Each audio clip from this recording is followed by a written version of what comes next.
آپ سب پر رشید فیملی کی طرف سے سلامتی ہو۔ میرا نام جبار ہے اور میں رشید فیملی کا ایک ممبر ہوں۔ آج جمعے کا دن اس کی رحمتوں اور برکتوں کے ساتھ ہماری فیملی کی طرف سے آپ سب سننے اور دیکھنے والوں کو مبارک ہو۔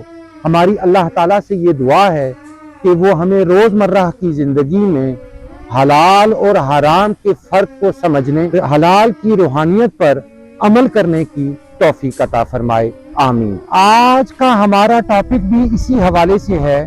آج ہم آپ کے ساتھ اپنے بڑے بیٹے محمد علی کا یہ سوال شیئر کریں گے کہ کیسے انہوں نے حلال اور حرام کے فرق کی تمیز پوچھی۔ جہاں پر ہم رہتے ہیں وہاں پر بچے 3 سال کی عمر سے ہی حلال اور حرام کے لفظ کو سننا شروع کر دیتے ہیں۔ ان کی کچھ وجوہات میں سے ایک وجہ یہ بھی ہے کہ جب وہ اسکول میں جاتے ہیں تو اسکول میں اپنے کلاس فیلوز کے ساتھ کچھ دن کینٹین میں کھانا کھا سکتے ہیں جب کینٹین میں حلال ہو، اور باقی دن وہ نہیں کھا سکتے کیونکہ اس وقت کینٹین میں کھانا حلال نہیں ہوتا۔ اور اس کی ایک وجہ یہ بھی ہے کہ جب ہم گروسری کرنے مارکیٹ میں جاتے ہیں تو ہم اس چیز کا خاص خیال رکھتے ہیں کہ کون سی چیز حلال ہے اور کون سی چیز ہم گھر میں استعمال نہیں کر سکتے۔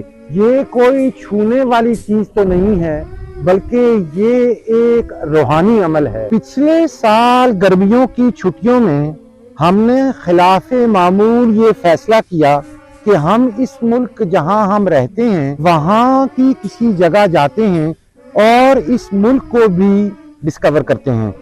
ان 10 دنوں کی چھٹیوں کے لیے ہم نے ایئر بی این بی سے ایک شیئرنگ گھر بک کروایا، اور وہاں پہنچنے پر ہمیں یہ پتا چلا کہ وہ گھر والے بھی کہیں چھٹیوں پر جا رہے ہیں۔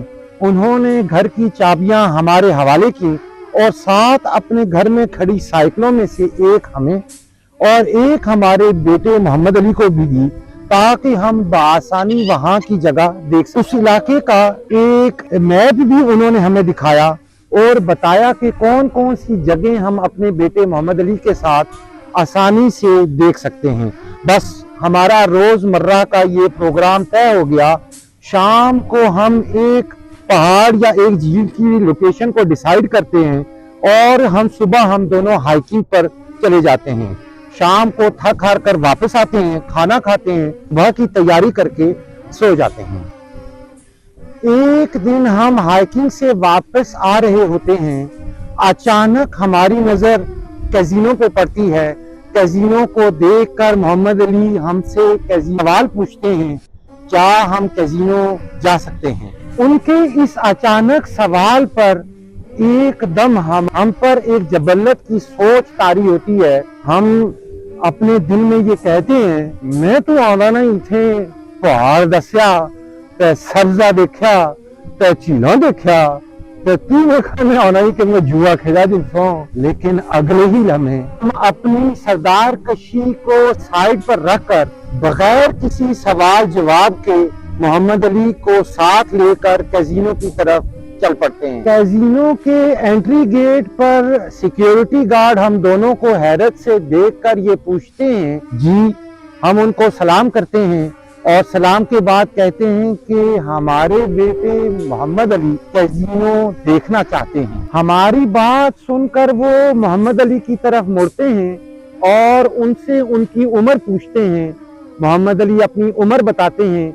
ہماری طرف مڑ کر وہ کہتے ہیں کہ کیزینو میں اندر جانے کی عمر کم از کم 18 سال ہے۔ ان کا یہ جواب سن کر محمد علی مایوس ہو جاتے ہیں۔ ہم ان کی مایوسی کو دیکھ کر ان سے دوبارہ یہ درخواست کرتے ہیں کہ جہاں تک ریسپشن کا ایریا ہے وہ ہمیں اندر جانے دیں۔ ہماری اس درخواست کو وہ قبول کرتے ہیں اور وہ راستہ چھوڑ دیتے ہیں۔ ہم اندر جا کر دیکھتے ہیں کہ کھلاڑی اپنا کھیل رہے ہوتے ہیں۔ محمد علی 2 یا 3 منٹ کے بعد کھیل دیکھ کر ہم سے کہتے ہیں کہ بس اب ہم گھر چلتے ہیں۔ ہم دونوں کیزینو سے باہر آ جاتے ہیں۔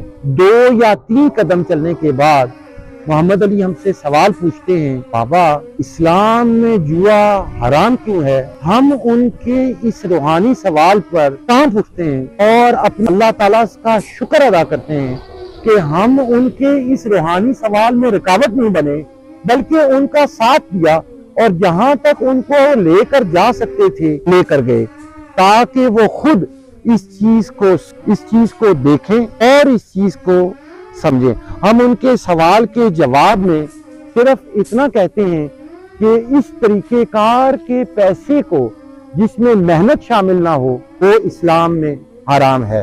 ہمارا جواب سن کر وہ اپنی سمجھ کے مطابق خاموش ہو جاتے ہیں اور گھر کی طرف چل پڑتے ہیں۔ اگر آپ کا بھی آپ کے بچوں کے ساتھ کوئی روحانی ایکسپیرینس ہوا ہو تو کمنٹس میں ہمارے ساتھ لازمی شیئر کیجئے گا۔ اگلے پیرنٹنگ ایکسپیرینس کے لیے اپنے چینل پرورش کو سبسکرائب کرنا نہ بھولیے گا۔ اگلے پیرنٹنگ ایکسپیرینس تک کے لیے ہماری فیملی کی طرف سے آپ سب کو اللہ حافظ۔